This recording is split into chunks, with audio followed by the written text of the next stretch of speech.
School safety, accountability, quality education, all are big topics in this fall's school board elections. And Van Schoales from A-Plus Colorado is back with us right now. And I know that's powerful to watch that PSA. But as we think about who's running for school board races, how important is it to have, well, maybe first of all, the right demographics to reflect who is in your student body?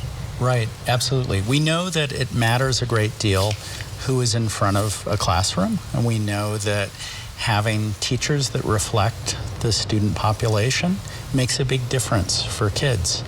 And we also know that it's important to have school board members that are also reflective of the general population for that particular school district or area. So what are you seeing, let's say, big districts versus rural districts right now? What's happening within our districts? Right. Well, we've seen a lot of demographic changes throughout the state, and we've seen that, for instance, in Denver, the numbers have changed pretty dramatically for the last 10 years.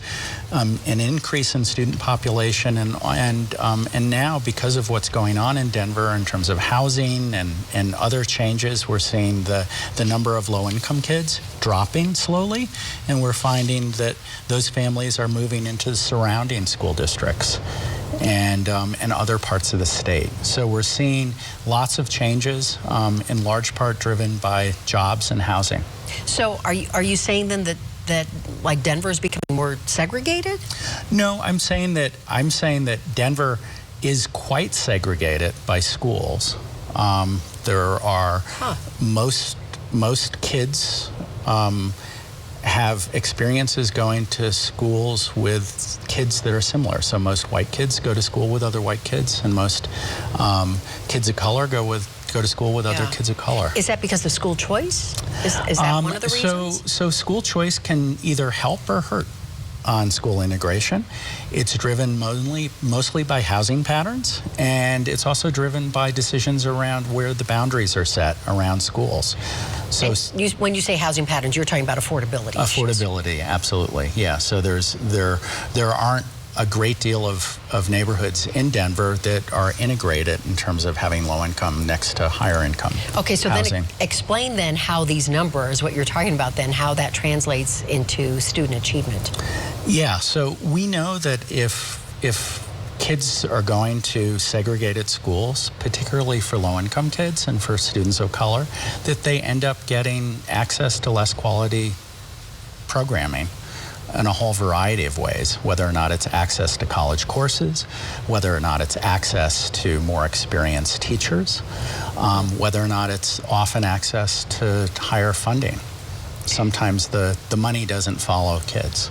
Which then goes back to our original conversation that we talk a lot about, is running for school board, correct? Absolutely.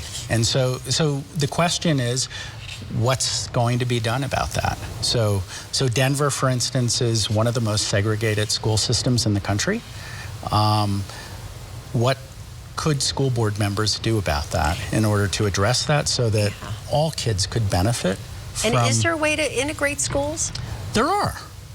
You can do a variety of things in terms of setting boundaries. You can provide incentives so that funding follows kids based on their income and other special services.